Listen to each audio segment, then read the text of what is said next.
La sexualité, c'est la vie. C'est ce rapport intime de finalement découvrir l'autre à travers le corps. C'est une voie d'éveil, c'est une voie de partage. On se rencontre l'autre dans la relation, on rencontre l'autre et surtout soi-même dans la relation.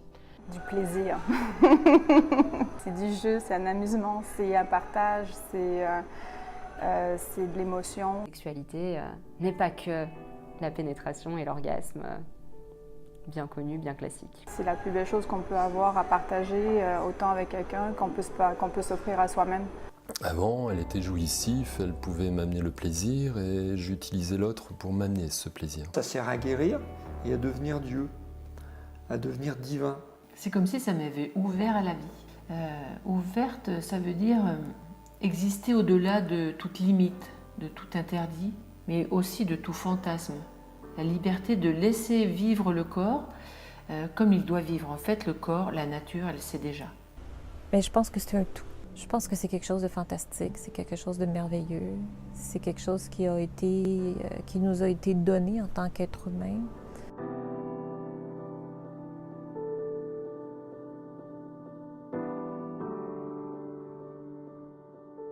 Il y a la sexualité sur le plan physique qui sert vraiment à la reproduction, mais ça, c'est de la mécanique. L'humain est un peu plus évolué en tant qu'individu et comme on vient d'un monde de dualité, la sexualité sert à se retrouver. Comment mettre du fun, de la créativité quand une libido est en berne? Il y a toujours moyen en fait de trouver des petites astuces. Elle sert à s'épanouir, à se faire du bien avant tout. C'est vraiment un moment de lâcher prise. C'est un moment où je pense plus à mes problèmes, je pense plus à rien d'autre.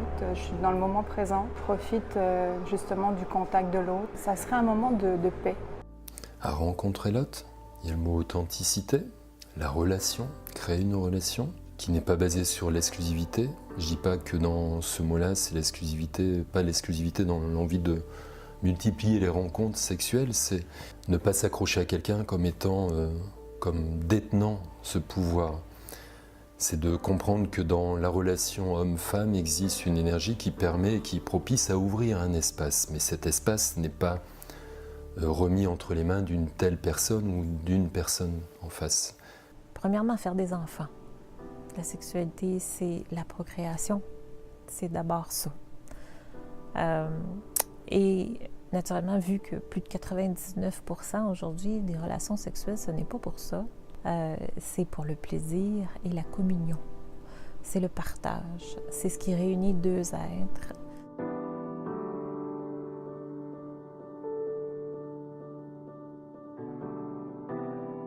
Maintenant, si je reviens au mot qui était la révolution, c'est maintenant, c'est pas demain. Quand c'est quand le feeling est présent. Ça doit tellement être quelque chose de spontané. La sexualité, c'est tout le temps. On est animé continuellement par l'énergie sexuelle. C'est pas je rentre dans le lit donc il y a du sexe. N'importe quand, mais surtout quand on peut. On en a envie, on se laisse aller. Il n'y a pas de date, il n'y a pas de temps pour ça. Parce que si on attend que cette période se manifeste toute seule, lui, il a toujours quelque chose à faire. Peut-être que parfois c'est bien de la mettre un petit peu en priorité ou en tout cas de se garder des moments, d'essayer de prendre le temps. Il y a toujours à aller voir les mails, il y a toujours à aller fermer les poules, il y a un stage à faire, il y a des soins à faire, mais il y a toujours quelque chose à faire. Et si on a du mal à le faire spontanément, pourquoi pas fixer un rendez-vous? C'est fun aussi quand c'est programmé, parce que bon, tu peux amener plus de choses à ce moment-là, à ta soirée ou au moment. Pour moi, j'ai vraiment une conscientisation que la procrastination ou la remise à demain de quelque chose qui pourrait se faire dans le moment présent est toujours liée à la tête. Il y a une culpabilité qui nous empêche de considérer ça au même niveau d'importance que, par exemple, d'aller faire la cuisine ou d'aller s'occuper des autres. C'est quand j'en ai besoin, c'est quand je le ressens, c'est quand j'en ai envie. En fait, si on faisait bien l'amour, on aurait moins de besoins probablement parce qu'en fait, on serait plus rempli. On serait comblé en fait. Une fois qu'on retrouve le un, on n'a plus de vide. On peut être juste en paix l'un à côté de l'autre. Tant que pour moi, ça fait du sens, c'est que pour moi, c'est bon. Donc le sexe, c'est tout le temps. C'est juste un choix.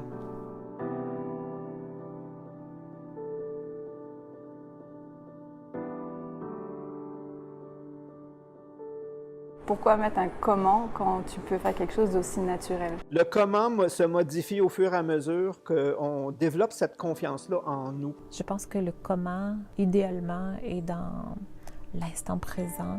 Je dirais d'abord par l'imaginaire. Laisse aller l'imagination. créer des espaces, connaître son imaginaire, savoir qu'est-ce qui nous excite, qu'est-ce qui nous met en émoi. C'est toi qui l'inventes, c'est toi qui le vois selon le moment, selon la façon, l'endroit, selon le lieu.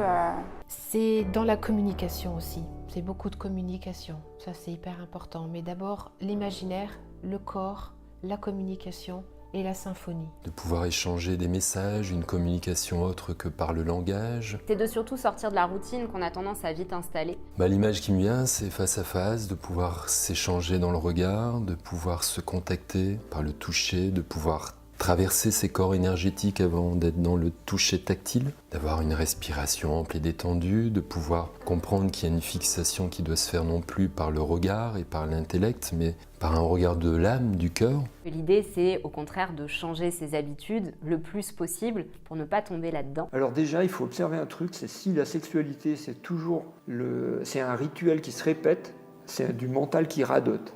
La sexualité, ça peut jamais être pareil. C'est-à-dire, ça doit pas être la même position, pour parler prosaïquement. C'est pas la même position, c'est pas le même horaire, c'est pas le même endroit. Ça doit être toujours. Dès que c'est nouveau. Voilà, Il dès que faut du nouveau. ouais.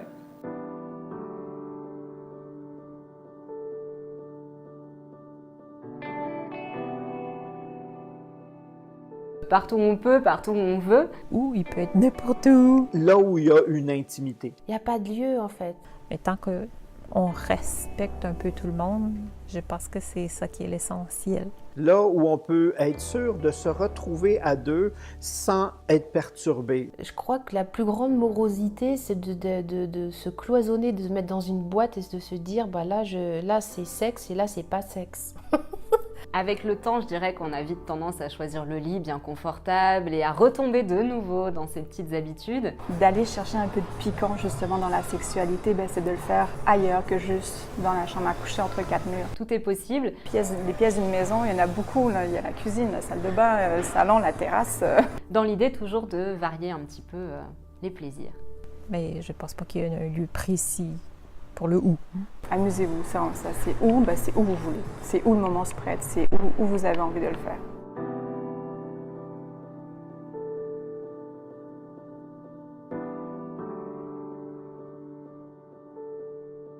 Parce que c'est vital. Pour trouver un équilibre, Parce que c'est se rencontrer soi, c'est grandir. je pense que c'est un besoin du corps, de l'être, même de l'âme, je pourrais dire, parce que vu que c'est un besoin de communion aussi, en même temps, c'est une façon de se rejoindre. De se fusionner et non pas de se reproduire, ça c'est au niveau génétique, mais on a de se retrouver. Et c'est pour ça souvent qu'on va parler de l'âme sœur, de la moitié, de ma moitié, l'autre porte quelque chose que j'ai pas et je dois me retrouver, je dois me compléter. Et on a cette recherche-là en nous, inconsciemment, profondément. C'est une façon d'être en contact très intime avec soi aussi, pour satisfaire un besoin et trouver un équilibre. Ouais.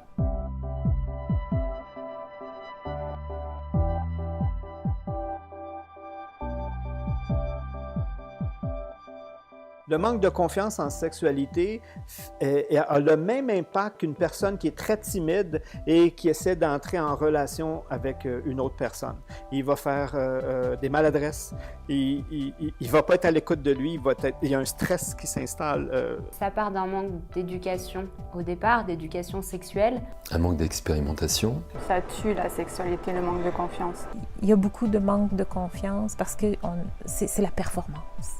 Derrière le manque de confiance, il y a vraiment un travail à faire sur sa polarité. Le manque de confiance pourrait m'amener le doute, donc l'envie de plutôt déserter le territoire. Moi, j'aurais plutôt envie en thérapie de leur dire « mais investissez ce territoire ». C'est aussi explorer son couple avec le corps et pas que avec l'esprit, pas que les sentiments. On est beaucoup trop dans la performance aujourd'hui.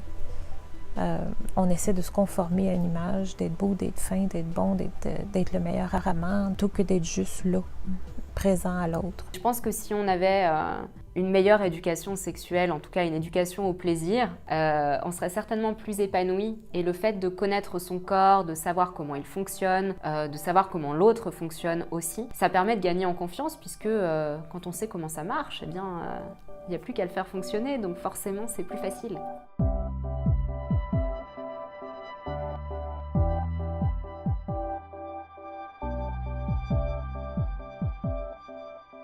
C'est que ma sexualité était tellement devenue une routine que j'avais plus aucun désir. L'idée pour moi dans le manque de désir, c'est d'essayer de casser cette petite routine et de recréer de l'excitation. C'est le résultat souvent d'un traumatisme, d'un blocage, d'une frustration. Le plaisir, oui, le manque de plaisir. Quelque chose d'extrêmement grave parce que ça tue un être humain. C'est comme si on t'enlevait l'envie de manger. L'humain a cette fâcheuse idée de s'auto-saboter, de s'auto-faire souffrir, de se brimer lui-même. Et comme le plaisir, cette rencontre-là avec l'autre personne est le but ultime, eh bien c'est là que je vais me faire payer. Je vais être la première personne à me faire payer. On a tous un désir puisqu'on est en vie. S'il n'y a pas de désir, on n'est pas en vie. Le désir, c'est d'être là et déjà en vie et d'être dans le désir de vivre. Et le manque de plaisir me renvoie au plaisir que j'ai dans ma vie, dans tout ce que je fais. C'est le non-respect de soi. Parce que le désir, on le ressent et on le vit, c'est un souhait. Et quand tu la retrouves, l'envie sexuelle, je te jure que tu la gardes après. Tu l'entretiens.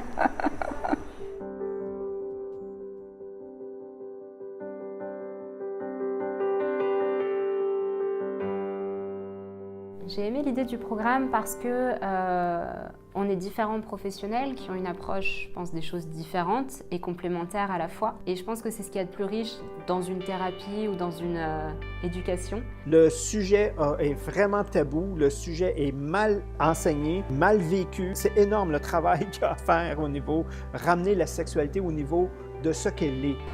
Personnellement, moi, j'inviterais tout le monde à prendre le temps de regarder les vidéos, la formation, les capsules, parce que bien qu'on parle de sexualité partout, tous les jours on en entend parler, on fait presque de l'indigestion de la sexualité, ok? On parle du sexe plus, on va dire. Il y a de l'indigestion de sexe un peu partout. On parle rarement de façon si belle, si précise de la vraie sexualité.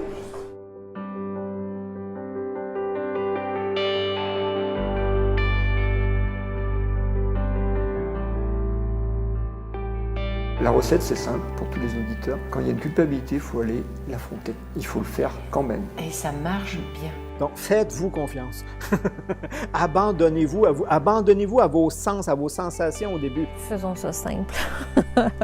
J'aime bien ce petit mot osé de défi, de nouvelles découvertes, de nouvelles aventures. C'est s'explorer. Même si c'est flou au début, même si l'écoute elle n'est pas là, abandonnez-vous. Et c'est là que la confiance va s'installer. Et quand la confiance elle est là, c'est là qu'on accomplit, c'est là qu'on avance, c'est là qu'on se réalise. Ça prend la confiance. Que peu importe qu'on soit en couple ou qu'on soit célibataire, se connaître dans sa sexualité, c'est une preuve d'amour incroyable que l'on peut s'offrir. C'est la créativité, l'improvisation, oser. Vous voyez, c'est tous ces mots-là. C'est-à-dire de pouvoir faire l'impasse avec la tête qui pourrait me donner l'envie d'expérimenter quelque chose de nouveau, de lâcher la tête qui pourrait rédiger une forme de discipline qui provient de la tête, de la société, du monde extérieur, du jugement qu'on pourrait faire de moi. Vivons donc juste nos moments, nos instants présents. Acceptons qui on est, restons plus cohérents, plus en harmonie avec nous-mêmes. Respectons-nous, aimons-nous. Plus on s'aime, plus on aime l'autre. Plus c'est facile d'aimer l'autre. Moi, je crois que c'est un champ d'exploration infini, la sexualité. On ne pourra jamais en faire le tour. Ça ne peut pas aller en diminuant. C'est comme la conscience. La conscience ne peut pas diminuer. Ça ne peut pas être l'Alzheimer de la sexualité. C'est pas possible. Et la sexualité, c'est vraiment le domaine où on a le plus de conscience. Lancez-vous, lâchez-vous, aimez-vous. En fait, c'est la liberté dans mon corps, d'être qui je suis, comme je suis, d'aimer ça, d'aimer tout, en fait, de la base jusqu'en haut, en lien avec l'autre. Et je me rends compte que ça, c'est drôlement bon, de s'aimer, d'être bien dans son corps, et puis en même temps d'aimer l'autre, sous le regard de l'autre, sous les feux de la rampe. Ouais.